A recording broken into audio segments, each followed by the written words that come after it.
Hola, ¿qué tal? En este video vamos a ver los números negativos, que son fuente de grandes dolores de cabeza para muchos estudiantes de matemática, tanto sea comprenderlos, ubicarlos en una recta numérica o en un plano cartesiano, y fundamentalmente las operaciones entre ellos, o entre ellos y otros números. Arranquemos con un invento que, a mi modo de ver, es muy útil, que es la recta numérica. Cuando tenemos frente a nuestros ojos una recta numérica, lo que estamos viendo son los números ordenados de forma creciente de izquierda a derecha. Cada número que tengo a la derecha es cada vez mayor, o mejor dicho, cada número a la derecha es mayor que el anterior. Es decir que podríamos decir que a partir del cero, tomando el cero como punto de partida, la recta numérica estaría diseñada en espejo, ¿sí? Del cero, si miramos hacia los costados, vemos que el primer número hacia la derecha del cero es el uno y el primer número hacia la izquierda es el -1. Y así sucesivamente. El segundo número es el 2 y del lado izquierdo el -2. ¿Sí? Esto puede ser motivo de confusión en muchos casos, porque nosotros estamos habituados fundamentalmente al manejo de los números positivos, donde, por ejemplo, el número 6 es mayor que el número 4, es más grande que el número 4, no hay ningún problema, lo tenemos incorporado en la cabeza. Pero cuando trasladamos esa noción a los números negativos, la idea se da vuelta, podríamos decirlo así, ¿sí? ¿Por qué? Porque nosotros podríamos tender a pensar que entonces el número -6 es mayor que el número -4, pero no, no es así. El número -6, si lo miramos en la recta numérica, está a la izquierda del -4 y eso significa que el número -6 es menor que el -4. O, dicho al revés, el número -4 es mayor que el -6. ¿Sí? Entonces, por empezar, tener la recta numérica en la cabeza o escrita o a la vista, de cualquier forma, nos ayuda a poder comprender estas ideas, ¿sí? Y podemos hablar un poquito de los números negativos, qué podría significar. Y en este punto, más allá de la expresión gráfica, que es la recta numérica, que lo vuelvo a decir, es sumamente útil, podríamos hablar un poco de la noción de los números negativos, de dónde surgen y para qué sirven, por ejemplo, ¿no? Podríamos pensar en la falta de algo. Normalmente uno, cuando piensa en una cantidad como ejemplo de un número positivo, por ejemplo, el 4 y el 6, bueno, tengo eh, 4 piedras, tengo 6 vacas, ¿sí? 7 ovejas. Es una idea que la podemos representar con objetos concretos, ¿sí? Vacas, piedras, ovejas.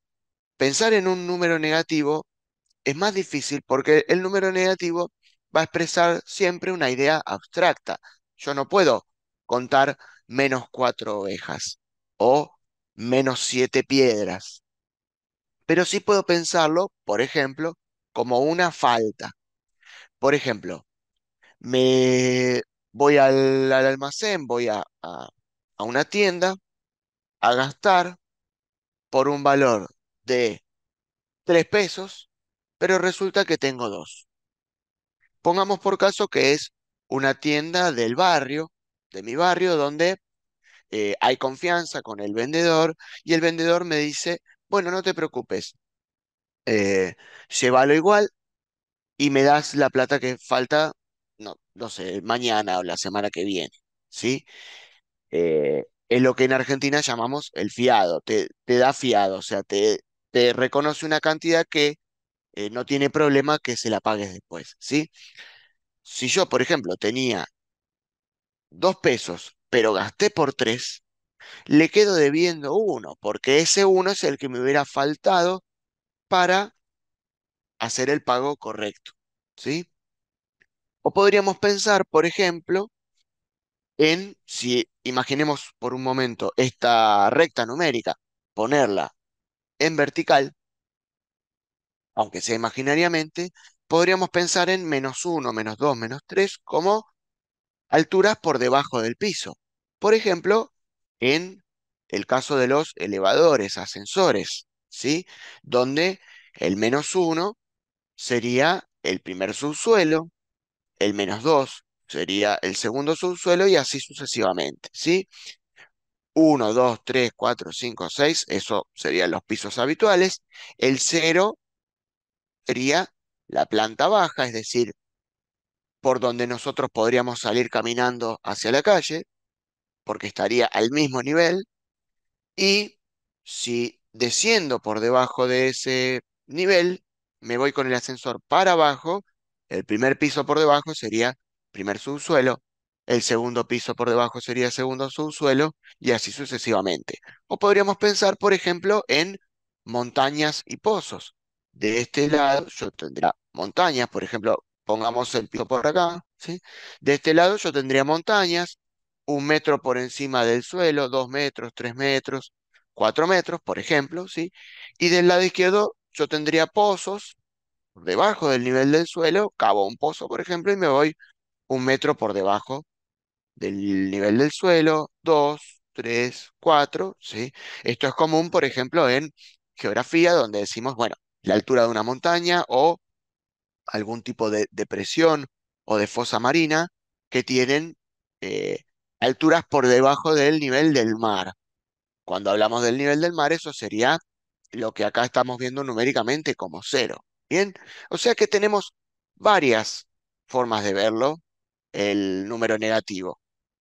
Dijimos como una falta, dijimos como pisos de un elevador o ascensor por debajo de la planta baja o como eh, pozos, excavaciones, fosas, es decir, alturas por debajo del nivel del suelo. Son algunos ejemplos que yo utilizo habitualmente con mis alumnos y que creo que pueden ayudar a entender. Acá no hay una forma de razonar mejor que otra en matemática. Lo importante es poder llegar al resultado correcto.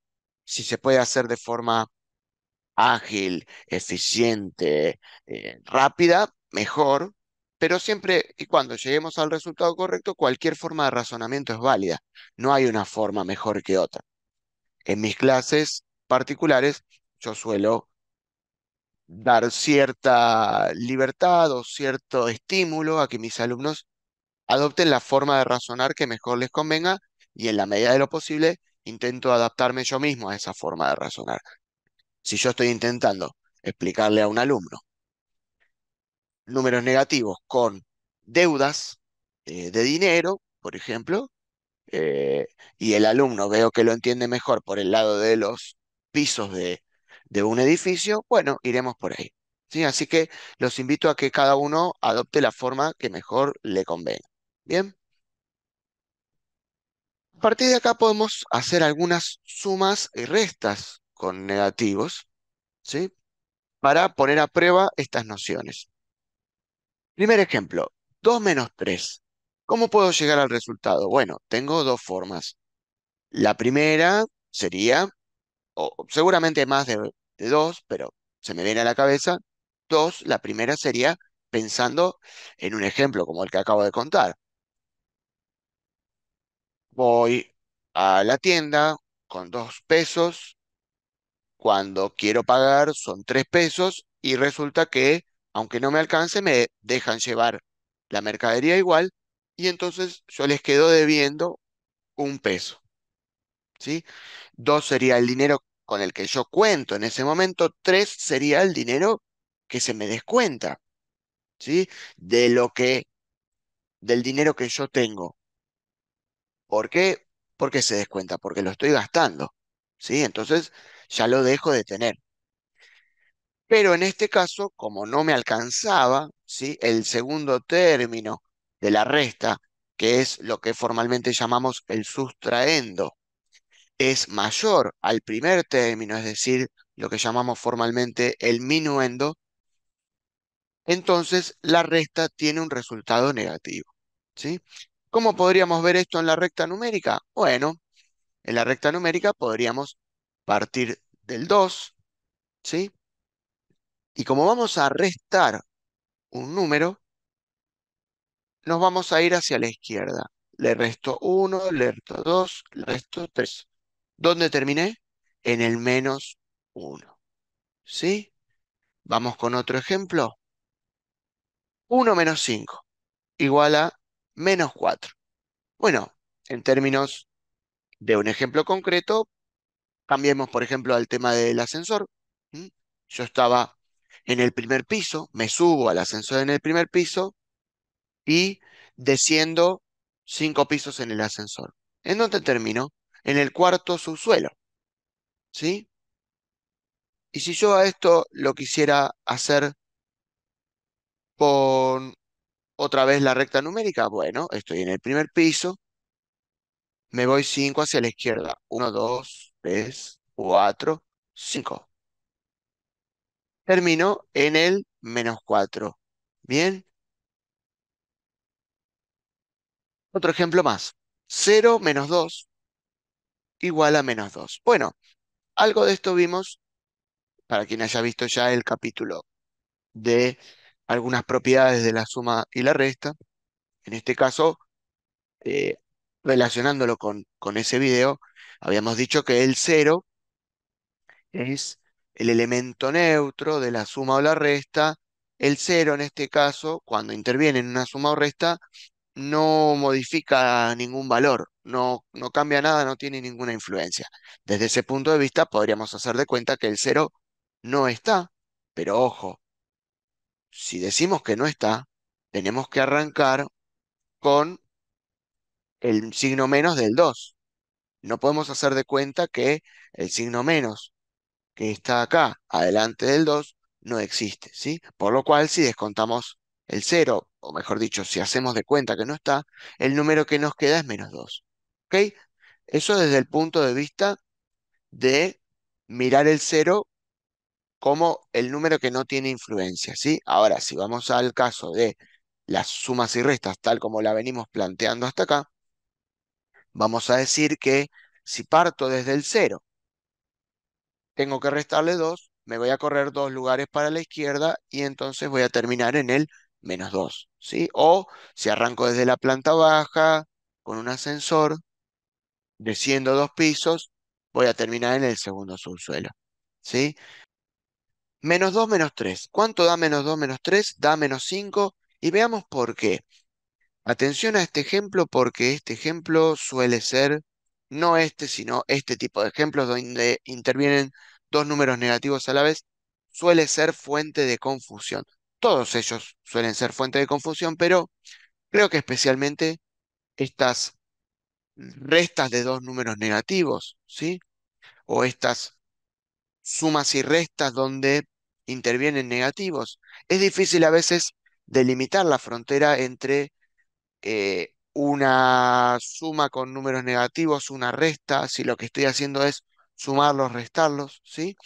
Yo los invito a que veamos la cuenta, no necesariamente con la necesidad de catalogarla con una suma o una resta, sino dejándonos llevar por lo que la cuenta nos propone y entendiendo cada caso en particular. Porque, insisto, definir una frontera para a partir de ahí poder tener siempre el mismo razonamiento, definir la frontera entre suma, resta o suma de un número negativo, resta de un número positivo, se complica un poco. ¿Cómo haríamos en este caso? Bueno, en este caso podemos acudir a la recta numérica y la recta numérica nos va a dar una idea de qué hacer en estos casos. Acá agarramos el menos 2 como punto de partida, ¿verdad? Y le vamos a restar 3. 1, 2, 3. Llegamos al menos 5, ¿sí? ¿Qué está pasando acá? Nosotros estamos a la izquierda del 0, ¿sí? Para poner un punto de partida mental, ¿sí? Estamos a la izquierda del 0, es decir, estamos en el sector izquierdo de la recta numérica.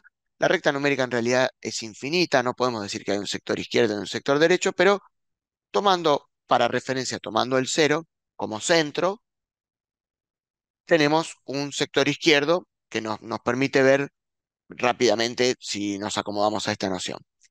Si estamos a la izquierda del cero, partimos desde el -2, ya estamos partiendo desde la izquierda del cero y a su vez sigo yéndome a la izquierda. ¿Sí? Yo estaba 2 unidades alejado del cero hacia la izquierda y me alejo 3 más. Por eso termino alejándome 5 unidades hacia la izquierda. ¿Sí? Tenía 2 y después 3 más, o sea que en total tengo 5. 2 y 3, 5. ¿A qué suena eso? Suena a 2 más 3 igual a 5. ¿Esto es casualidad? No, porque en este caso, donde todos los números son negativos, es casi casi, repito, casi casi, no es igual, pero es casi casi, y esto nos puede servir para razonarlo, casi casi como una suma, pero todo con sentido negativo. Si 2 positivo más 3 es igual a 5 positivo, ¿sí? Es decir, lo que equivaldría a hacer lo mismo, pero hacia la derecha, estamos como, entre comillas, sumando las cantidades, agregándolas, pero todas en sentido negativo, es decir, hacia la izquierda. Eso pasa en particular cuando todos los signos que intervienen en la cuenta son negativos. Termina siendo el resultado como si se sumara. ¿De acuerdo? Propiedad parecida a la que vimos en el video de propiedades de la suma y la resta. -1 más 1 igual a 0. ¿Sí? Si lo vemos desde las varias formas que estuvimos utilizando recién, vamos a llegar rápidamente a esa conclusión. En este caso estaría una unidad a la izquierda en la recta numérica y me voy una unidad a la derecha. Esto es igual a 0, ¿sí? Vamos a verlo porque vale la pena. En este caso, estoy a la izquierda, -1, y me voy hacia la derecha. Sumo 1, termino en 0, ¿sí? También podría ser, por ejemplo, un caso en el cual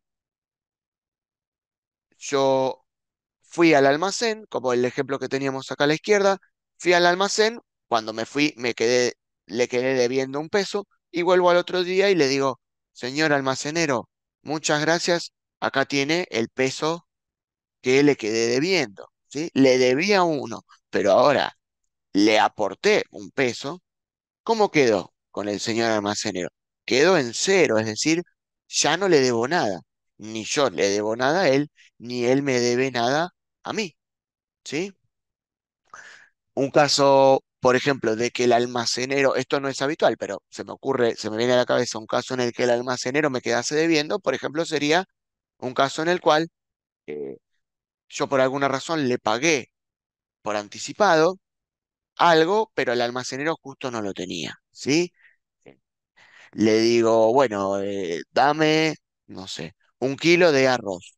Y el almacenero no lo tenía, pero por alguna razón yo ya lo dejo pago, ¿sí? Ya sea porque justo le había pagado antes o porque en ese caso el dinero eh, se lo quiero dar, así me olvido de ese pago que tengo que hacer. Le digo, bueno, ¿cuánto es? 2 pesos, por ejemplo. Bueno, 2 pesos, yo te lo dejo pago y lo vengo a buscar cuando lo tengas. Bueno, al arroz lo voy a traer mañana. Bueno, mañana lo vengo a buscar. En ese caso, el almacenero me quedó debiendo a mí mercadería por 2 pesos, ¿sí?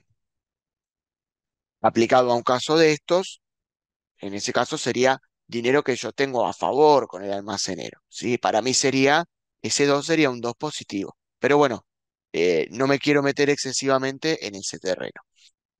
¿Qué pasa cuando nos pasamos de un lado hacia el otro del cero, pero en este caso nos vamos a pasar de izquierda a derecha? Por ejemplo, -1 más 4. ¿Desde dónde estamos partiendo? Desde la izquierda del cero, ¿sí? Y nos vamos 1, 2, 3, 4 unidades desde el -1 hacia la derecha y vamos a terminar en el número 3 positivo. Yo tengo una forma más de ver esto, que su momento cuando era estudiante me ayudó a entender estos casos. Estos casos particulares donde empiezo en un lado de la recta numérica, es decir, en este caso a la izquierda del cero, y termino del otro lado. Yo tengo un número negativo, -1, y le sumo 4. Podríamos decir que de esos 4 que tengo, el primer número, la primera cantidad, 1, me la gasto en llegar hasta el cero. Después, ¿cuántas más me quedan?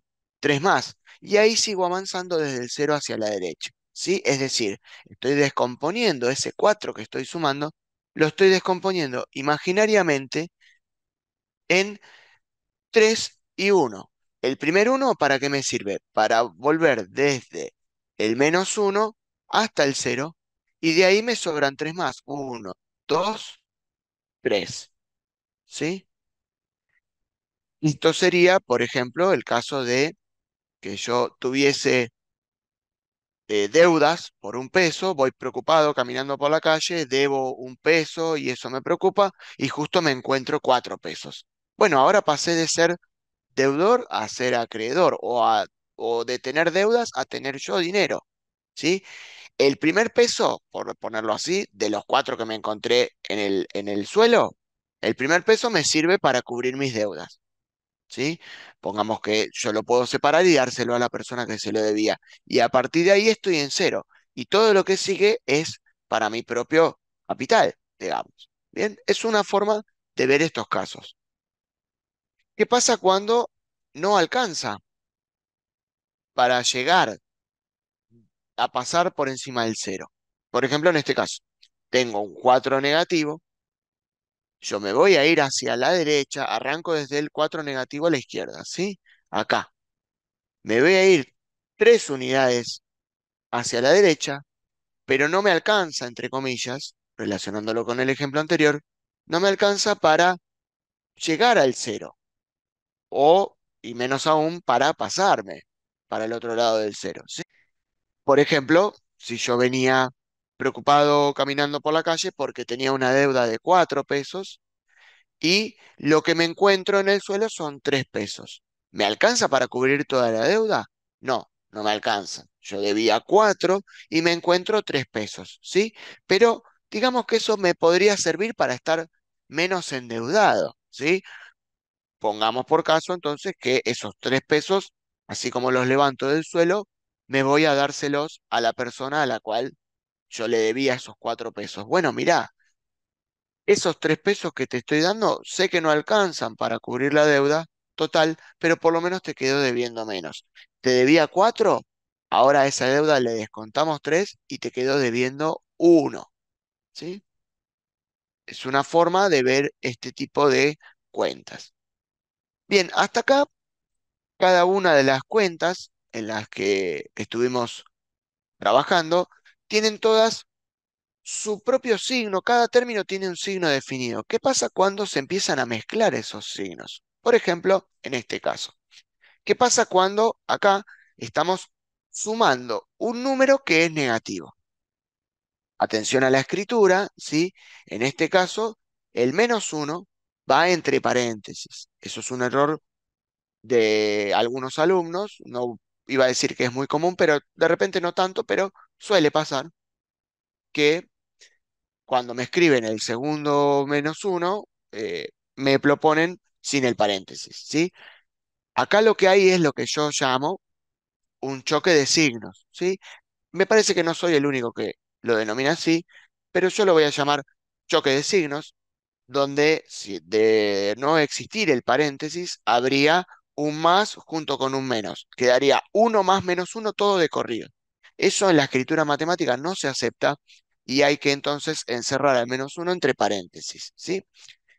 ¿Cómo sería esta cuenta? Bueno, estoy al número 1 positivo, le estoy sumando el número 1 negativo, ¿sí? ¿Cómo podemos resolver eso? Bueno, el caso más práctico, la forma más práctica, a mi modo de ver, es primero convertir a este segundo término, a este, convertirlo de forma tal de que le quede un único signo para poder clarificar la cuenta, ¿sí? Más -1. Más -1, dentro de un par de minutos vamos a ver la regla de los signos que la podemos aplicar acá. más menos uno sería lo mismo que restar uno. Si aplico la regla de los signos, sería más por menos menos. Repito, después lo vamos a ver en detalle. Pero ahora quedémonos por lo pronto con la noción de que estoy sumando un negativo y entonces sumar un negativo termina siendo lo mismo que restar. Ese más menos se convierte directamente en un uno, ¿sí? No está restando. Uno menos uno me da cero. Esa parte ya la vimos sobradamente, en este caso es un número al cual le resto lo mismo, me da cero. Con eso no vamos a tener dificultades a esta altura, ¿sí? ¿Cómo sería este ejemplo, pero sobre la recta numérica? Por ejemplo, esto también nos puede ayudar. Nosotros partiríamos del uno, ¿no? Porque el primer número es un uno, con eso no hay problema. Después vemos un más, es decir, vamos a sumar.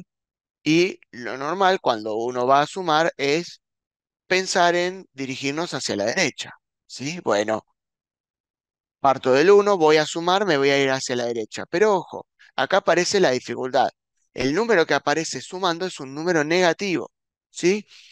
Y los signos menos siempre, no solo en este ámbito, sino en muchos otros, nos van a dar la idea de un cambio de sentido, ¿sí? En este caso, ese menos nos está diciendo, bueno, ahora vas a tener que ir en contra de lo que habías pensado, ¿sí? Entonces, si yo acá tengo un menos uno, ¿sí? Estaba por sumar yéndome hacia la derecha, pero no, al final el menos me está diciendo, en vez de ir a la derecha, cambia de sentido, tenés que ir hacia la izquierda. ¿Cuánto? Bueno, una unidad, porque el segundo número tiene valor uno también. Y entonces me termino yendo hacia la izquierda una unidad y termino justamente cayendo en el cero. Es decir, que cuando yo vaya a sumar un negativo, en definitiva, termino yendo hacia la izquierda, que es lo mismo que restar. Y si me tocase al revés, que no es este ejemplo, sino que estoy inventando uno en el aire, si yo tuviese que restar un número negativo, me iría, en vez de hacia la izquierda, como es normal cuando uno está restando, me iría hacia la derecha. Bueno, ahora vamos a ver algunas de estas propiedades pasadas en limpio y vamos a agregar algunas más. Por ejemplo, ¿qué pasa cuando damos vuelta a una resta? Cuando hablo de dar vuelta es alterar el orden en que están escritos los números en esa resta. ¿Tendría que quedar igual el resultado de la resta? No, por supuesto que no, porque la resta no cumple con la propiedad conmutativa, es decir, no da lo mismo hacer, por ejemplo, 7 menos 5 que 5 menos 7. Eso en la resta no sucede. Sucede solo, de paso lo repasamos, sucede solo en la suma y la multiplicación. Esas sí cumplen con la propiedad conmutativa. La resta y la división no. Pero podemos, en el contexto de los números negativos que estamos viendo, podemos usar esa propiedad en cierta forma que nos puede beneficiar. A ver, miremos acá. 10 menos 3 es 7. Con eso no hay dificultad, ¿correcto? Es una resta más que sencilla de las que uno ve en el nivel inicial, no habría problema. 10 positivo, le resto el 3 positivo, me da 7 positivo, hasta acá no hay problema. Pero ¿qué pasa si me ponen por delante una resta como la que tengo a la derecha, 3 menos 10?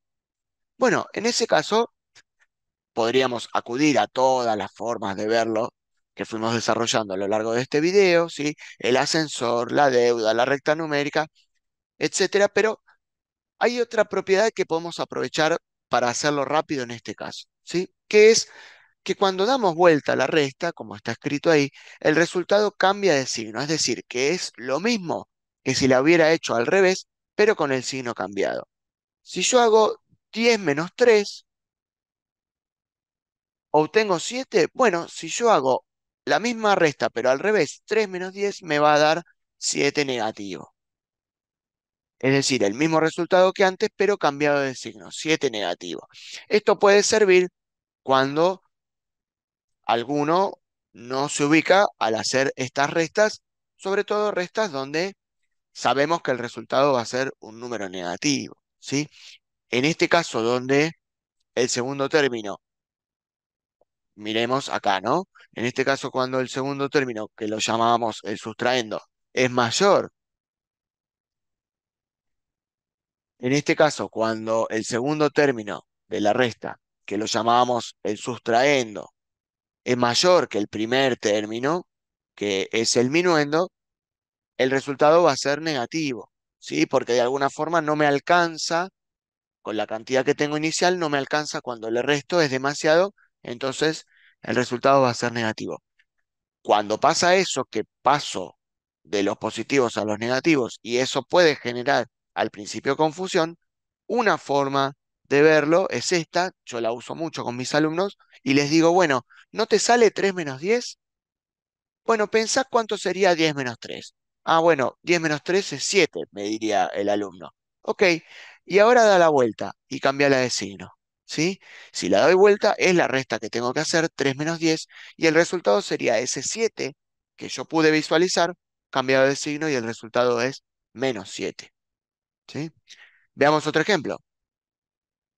5 - 1 da 4, sin ningún problema con eso, no hay problema. Ahora, cuando doy vuelta a la resta, ¿sí? Es decir, intercambio los lugares, 1 - 5 me da 4, pero ahora cambiado de signo, negativo. Bien. Segundo tip, segunda propiedad. Esto ya lo vimos recién, lo vimos a través de un ejemplo y ahora lo pasamos en limpio.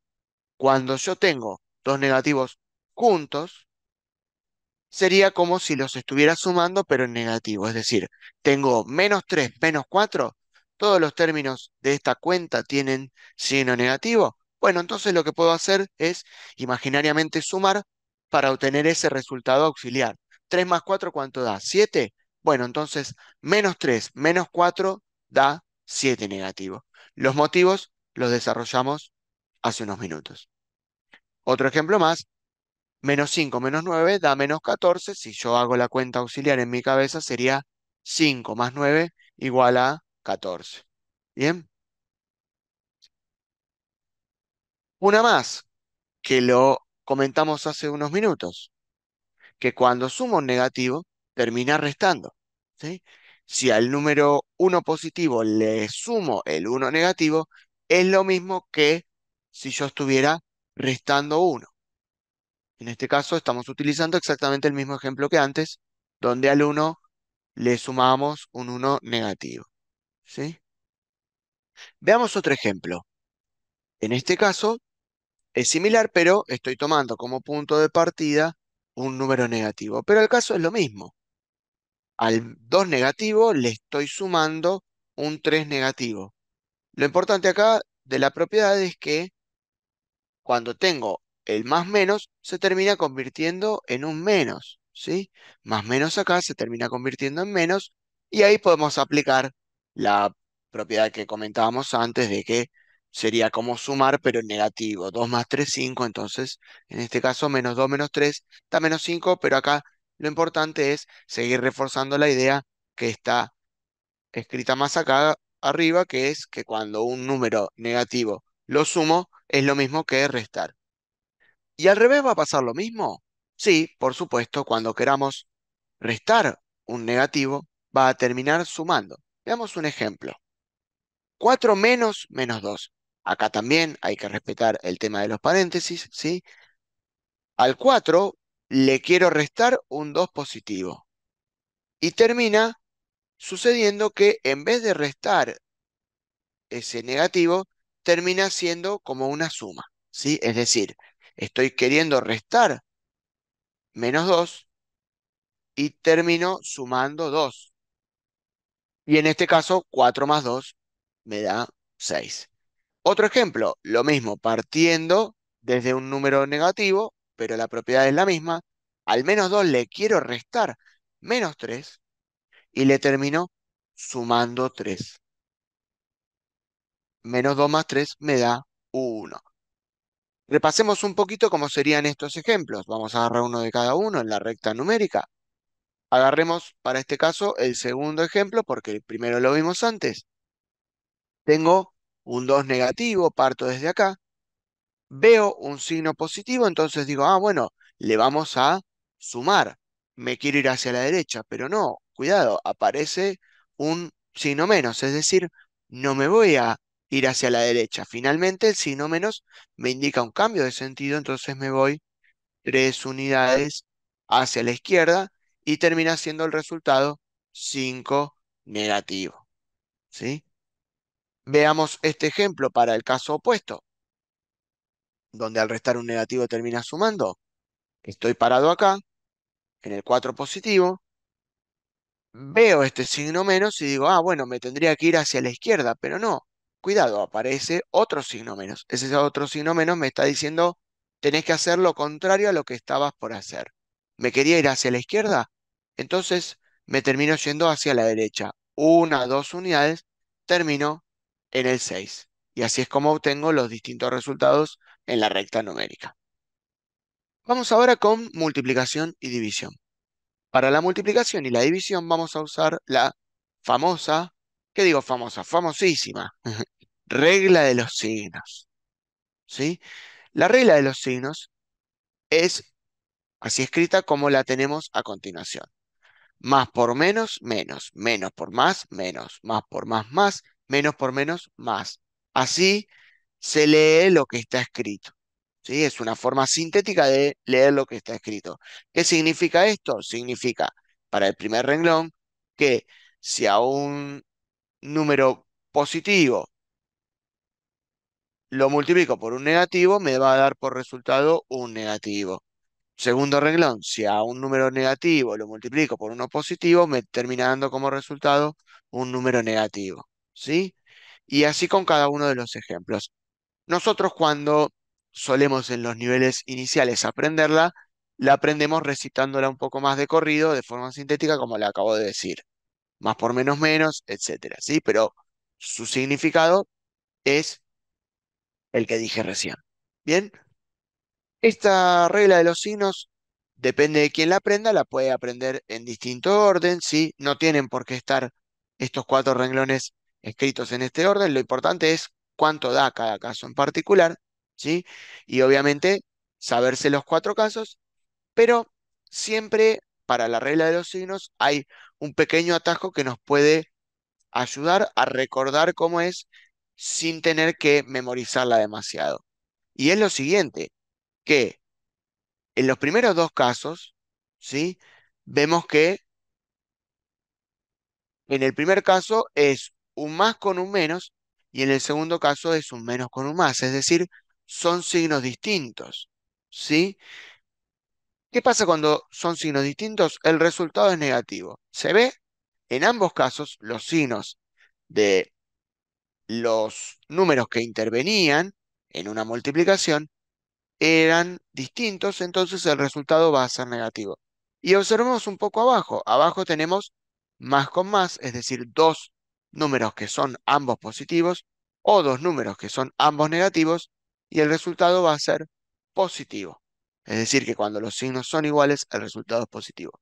Esto puede ser muy útil porque al principio cuando uno la quiere recitar de corrido, tantos más y tantos menos que uno tiene que repetir rápidamente que se puede volver un trabalenguas. Pero entonces aparece esta regla para sintetizarlo un poco y darle también cierta lógica, ¿sí? ¿Para qué aplica la regla de los signos? Bueno, aplica a multiplicación, también aplica a la división, que esté escrito más por menos y que uno lo aprenda normalmente como el primer renglón estaba mencionando, ¿no? Más por menos, no significa que sea solo para cuando uno usa por, es decir, cuando uno hace multiplicación, sino que también sirve para la división. En ese caso diríamos más dividido menos, menos dividido más, y así, ¿sí? Y también sirve, como lo vimos hace unos minutos, ahora lo vamos a repasar para cuando hay choque de signos, es decir, suma un negativo, resta un negativo, etc. Bien, veamos algunos ejemplos. 3 por -2 es igual a -6. ¿Sí? O podríamos decir 3 positivo por 2 negativo igual a 6 negativo. Lo normal es decirlo en la forma en la que lo dije al principio. 3 por -2 es igual a -6. ¿Sí? En ese caso, ¿cómo aplicamos la regla de los signos? Bueno, más por menos igual a menos. Acá podemos, tanto para esta como para cualquier multiplicación o división que abarquen signos positivos y negativos, podemos pensar a la cuenta en dos partes. Una con el número, solamente con el número sin tener en cuenta el signo. 3 por 2 igual a 6. Es más, si yo la estoy haciendo, puedo poner ese 6. Ya, así me olvido de eso. 3 por 2 igual a 6. Y después pienso en el signo. Más por menos igual a menos. Y ahí le coloco al 6 que está como resultado el signo menos. ¿Bien? Menos uno por menos uno igual a uno. En este caso es menos por menos igual a más. Menos 8 dividido 2 igual a menos 4.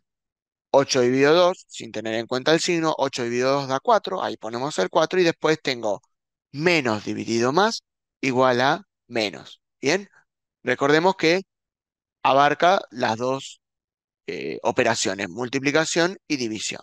¿Sí? Acá un caso sencillo, 4 dividido 4 igual a uno. ¿Sí? No hacía falta la regla de los signos para saber esto, ¿no? De hecho, hemos visto en el video de división, hemos visto casos donde directamente no hablábamos del signo, pero ahora que estamos teniendo una visión más general, gracias a la regla de los signos y abriéndonos a la posibilidad de que los números puedan ser tanto positivos como negativos y aprender a manejarlos por igual, en este caso, 4 dividido 4 igual a uno sería uno de los cuatro casos de la regla de los signos, en este caso el tercero que está escrito ahí, más por más igual a más, en este caso sería más dividido más igual a más, ¿sí? Estamos viendo algo que era obvio, pero dentro de un contexto más amplio. Y eso va a pasar con muchas etapas del conocimiento de la matemática, donde lo que aprendimos en un principio, lo que aprendimos anteriormente, se vuelve en determinado punto un caso puntual de algo que tiene un enfoque, un tamaño más grande. Bien, y vamos con el caso de los choques de signos, ¿sí? Acá tenemos un choque de signos, 4 menos menos 2, recordemos que tiene que ir el paréntesis, ¿sí?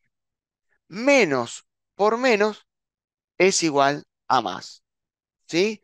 Podemos aplicar la regla de los signos acá. Quedará para otro momento o fuera de este curso el cómo lo estamos pensando, ¿sí? ¿Por qué decimos menos por menos igual a más? ¿Sí? Es un poquito más complicado de ver, pero por lo menos nos va a alcanzar con saber que podemos aplicar la regla de los signos acá cuando tenemos el choque de signos. Menos por menos igual a más, entonces el menos menos 2 se convierte en un más 2. ¿Sí? Con eso nos alcanza para movernos en esos casos. Vamos con un último ejemplo de esto. Uno más menos uno. Acá, ¿qué aplicaríamos? Sería más por menos, porque tenemos más menos uno. Más por menos menos, entonces termina siendo menos uno. El resultado es cero. Dijimos que en estos casos el resultado es lo de menos. Lo que nos importa acá es fijar el mecanismo cuál es. Apliquemos ahora esto que acabamos de ver a cuentas un poco más largas.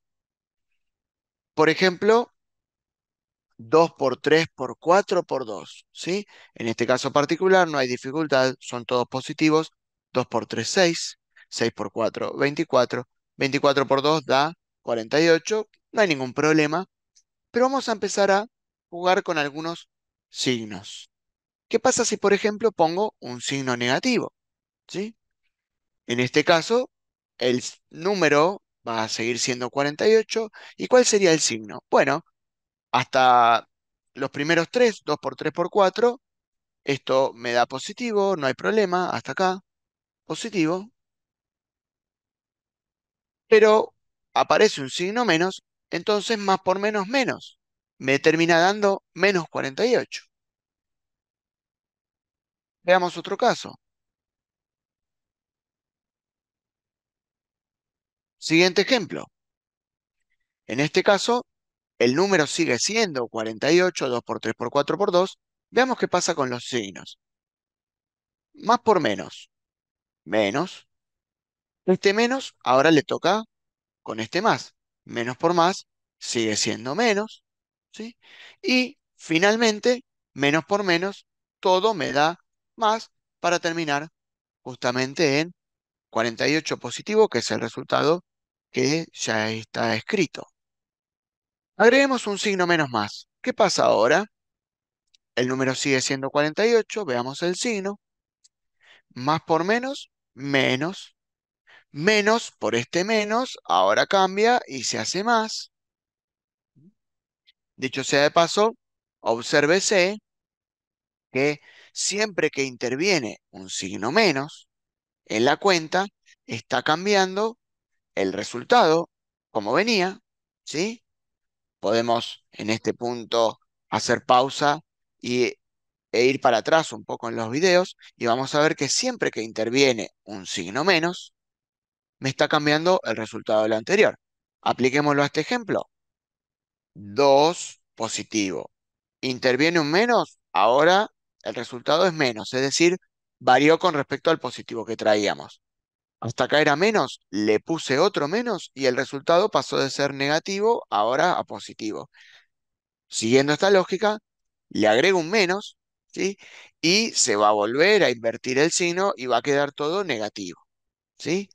Lo podemos pensar con esa lógica o con la lógica que veníamos de la regla de los signos. Es lo mismo. El resultado finalmente es negativo. ¿Qué pasa si agregamos un signo más? Finalmente ahora tenemos todos los factores que intervienen en esta multiplicación, todos negativos, ¿sí? En este caso, al primer número negativo no le tenemos que escribir el paréntesis. ¿Por qué? Porque la cuenta recién arranca, no lo estamos queriendo separar de otra cosa. Normalmente los paréntesis se usan para distinguir algo, para separarlo de otra cosa. En este caso, como la cuenta recién comienza, no hace falta separarlo de nada, ¿sí? Primer signo, menos.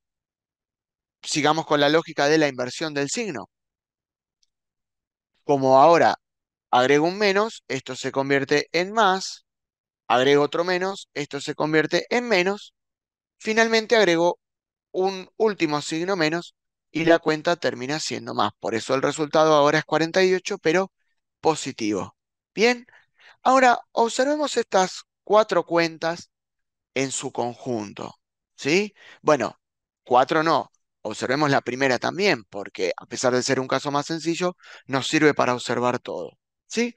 Veamos, a ver, en esta cuenta el resultado dio negativo y había un signo menos.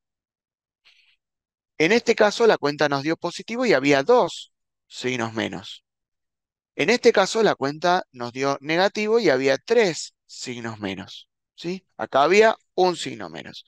Acá había dos signos menos. Acá había cero signos menos, ¿sí? Acá hay tres signos menos y finalmente en esta hay cuatro signos menos, ¿sí? ¿Qué resultado me dio en esta? Positivo. En esta, negativo. Positivo, negativo, positivo, ¿sí? En este caso, la cantidad de signos menos en los cinco renglones que estamos viendo está en orden creciente. Esto, por supuesto, cuando uno haga un grupo de cuentas no tiene por qué ser así, ¿sí? Pero en este caso, lo importante, más allá de eso, que repito, esto puede estar desordenado en otras actividades o tareas que yo tenga que hacer, lo importante acá es que para los casos en los que me dio signos menos, observemos uno y 3 ¿qué tienen en común el número uno y el número 3? Que son impares. Y el cero y el 2 y el 4 que son pares. Ajá.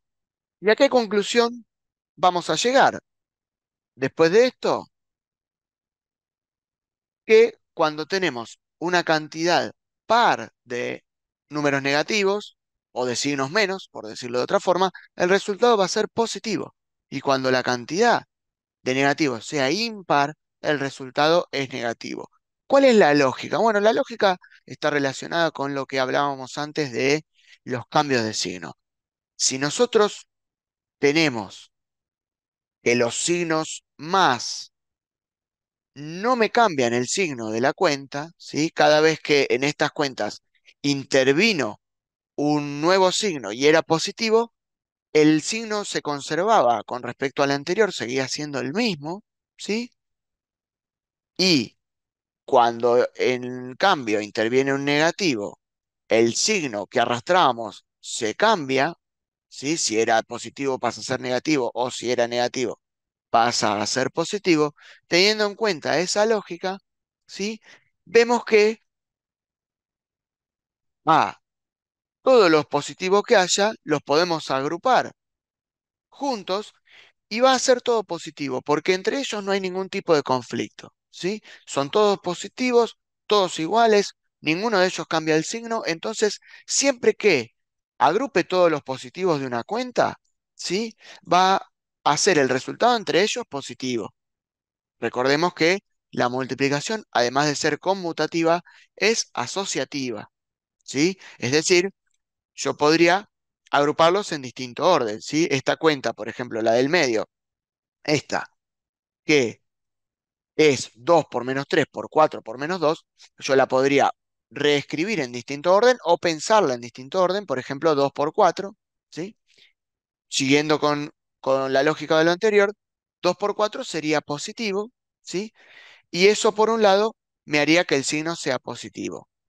Si tomo los otros dos signos, en este caso, que hay por fuera, son dos signos menos, ¿sí?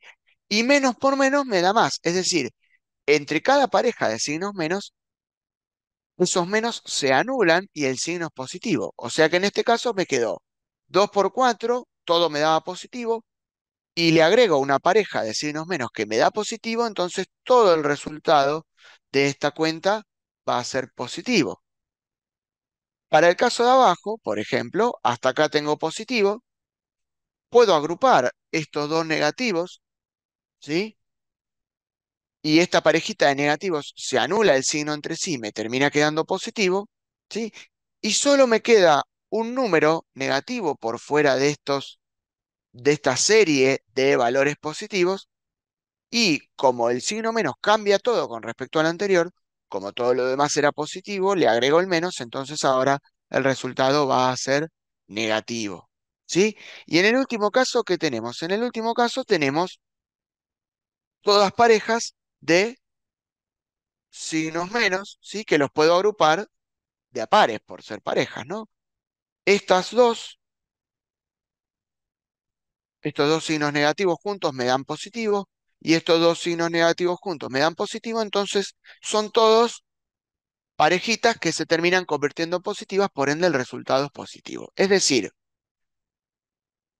si la cantidad de negativos es par, se van a anular, entre comillas, ¿no? Se van a neutralizar esos signos negativos de forma tal que todo es positivo, y por eso la regla me indica que si la cantidad es par, el resultado es positivo. En cambio, si la cantidad es impar, ¿qué pasa? Todas las parejas de signos menos que yo pueda agrupar justamente de a pares se van a neutralizar entre sí, dando por resultado signos positivos, pero como esto es impar, va a sobrar un signo positivo, un signo negativo, perdón, que no tiene pareja, y entonces ese signo negativo va a ser el responsable de que toda la cuenta me dé por resultado menos. Por eso, cuando la cantidad de negativos es impar, el resultado es negativo, ¿sí? Esto aplica para la multiplicación, para la división, porque dijimos la regla de los signos también aplica para la división, o también para una mezcla entre ambas, es decir, una cuenta donde hay multiplicaciones y divisiones, ¿sí? Acá no importa si hay primero multiplicaciones o después divisiones, o en qué orden están entre ellas, no importa. Para el caso de la regla de los signos, obviamente para el caso de las cuentas con los números, por supuesto que importa si es multiplicación, división o qué orden hay entre ellas, pero para el caso de si hay multiplicaciones solas o divisiones solas o la mezcla entre ambas y en qué orden están, es indistinto. A la regla de los signos no le importa. Yo puedo ir computando los resultados de esas cuentas en cuanto a los signos, independientemente de eso, ¿sí? ¿Y esto aplica para cuentas más largas? Sí, por supuesto. Y no hace falta saber cuáles son, para el caso de averiguar el signo, ¿no? No hace falta saber cuáles son los factores de esa multiplicación o los números de esa división o la mezcla. Solamente hace falta saber si la cantidad de negativos es par o impar. Es más, ni siquiera hace falta saber la cantidad de negativos. Solamente hace falta poder distinguir si es par o impar. Con eso me alcanza para saber si el resultado va a ser positivo o negativo. Así haya cuatro números que intervienen en la cuenta, como los ejemplos que vino acá, o así hubiese 1000 o 1.000.000 de números que interviniesen en la cuenta. Y por último vamos a ver potenciación y radicación, ¿sí? En el contexto de la regla de los signos. Potenciación, recordemos que es una multiplicación repetitiva de un mismo número. Entonces, si es una multiplicación repetitiva, le puedo aplicar la regla de los signos, ¿verdad? ¿Y de qué va a depender entonces el resultado? Igual que lo anterior, de si la cantidad de signos menos que tenemos es par o impar, ¿sí? ¿Dónde va a estar esa cantidad de signos menos indicada? En el exponente? ¿Por qué? Porque el exponente me dice la cantidad de veces que aparece un determinado número. Veamos un primer caso. -2 a la décima, ¿sí? -2 elevado a la décima potencia. 2 a la décima, sin el signo, esto es algo que también me va a convenir hacer en la potenciación. Pensar primero en en el número sin importar el signo. 2 a la décima es 1028, ¿sí? Eso no es la parte más importante de este ejemplo, pero el resultado, por supuesto, hay que tenerlo. Pero acá me quiero centrar en el tema del signo. ¿Qué pasa? Tenemos un signo negativo, ¿sí? Que cuando yo quisiese escribir la potencia desarrollada, tendría que escribir el -2 10 veces, ¿sí? Es decir, que voy a tener 10 veces un número negativo. Es decir, que voy a tener una cantidad de signos negativos par, porque el 10 es un número par. Y entonces el resultado, ¿cómo va a ser? Positivo. Esto es aplicación directa de lo que vimos recién. Y si el exponente entonces es impar, bueno, si el exponente es impar, ese número negativo va a estar escrita una cantidad de veces impar, en este caso 5 veces, un número impar. Entonces, según lo que aprendimos antes, el resultado va a tener que ser negativo, ¿sí? Signo por un lado, negativo, número por el otro, 2 a la quinta es 2 por 2 por 2 por 2 por 2, eso da 32. Y ahí podemos obtener entonces la regla general, que cuando es par, como en el primer caso, el exponente, el resultado es positivo, y si el exponente es impar, el resultado es negativo. Bien, ¿y qué pasa con la radicación? La radicación, en este caso, va a tener las mismas reglas básicas para aplicar, pero va a tener un poquito más de dificultad. Arranquemos con un primer caso. La raíz cúbica de -27, ¿sí? Estamos haciendo el cálculo de la raíz de un número negativo, ¿sí? Si nos olvidamos por un minuto del signo, la raíz cúbica de 27, el 27 sin el signo, sería 3, porque, como vimos en el video de radicación, 3 al cubo es 27, ¿verdad? Bueno, ¿qué pasa cuando le agregamos el -27? El resultado va a ser -3. ¿Por qué? Porque el 3 negativo elevado al cubo da como resultado -27. Lo vimos más arriba. Cuando tengo una base negativa, lo elevo a un exponente impar, el resultado va a ser negativo. En este caso no va a haber ningún tipo de conflicto. Cuando yo quiera calcular la raíz de un número negativo, si el índice es impar, no hay ningún tipo de problema con el cálculo y el resultado va a ser directamente negativo. ¿Sí? Índice impar, resultado negativo. ¿Qué pasa cuando el índice es par? Acá se va a complicar un poco la cosa. Veamos este ejemplo. La raíz cuarta de -16. Y ese resultado se complicó acá, ¿no? ¿Qué significa ese resultado?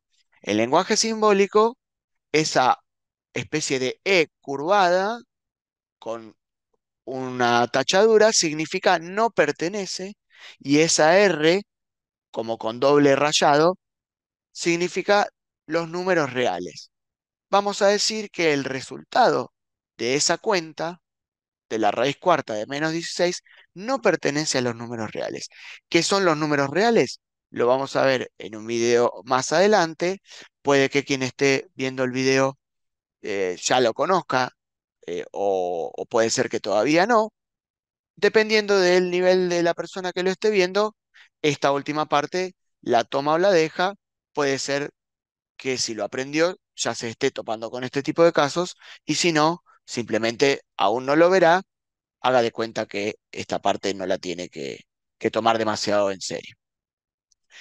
¿Qué está pasando acá? Intentemos, a ver, probemos por ejemplo con el 2 a la cuarta. Recordemos que la forma de resolver una raíz cuando uno no conoce el resultado de antemano es por tanteo. Entonces voy a probar poniendo un número que elevado a la cuarta me dé 16.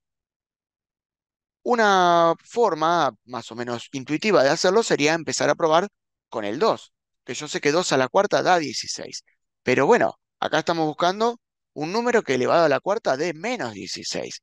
Y entonces no, el 2 no nos va a servir, ¿sí? Porque 2 a la cuarta da 16 positivo. ¿Cuál sería el siguiente paso más o menos intuitivo? Probar si el problema es el signo, porque el 16 lo estamos obteniendo, pero no estamos obteniendo el menos. El siguiente paso intuitivo sería ponerle un menos al 2. A ver, acá tenemos menos 2 elevado a la cuarta. No, tampoco da. Menos 2 elevado a la cuarta da 16. ¿Por qué? Por lo que vimos más arriba. Si el número es negativo, pero el exponente es par, el resultado va a ser positivo. ¿Y entonces qué pasó? Nos quedamos sin alternativas, porque si el número es positivo, ya lo sabemos de hace tiempo, que el resultado va a ser positivo. Y si la base es negativa, como en el segundo caso, el resultado también va a ser positivo. Entonces no estamos pudiendo obtener un número que elevado a la cuarta me dé 16. En realidad, para los que ya conocen el campo de los números reales, ¿sí?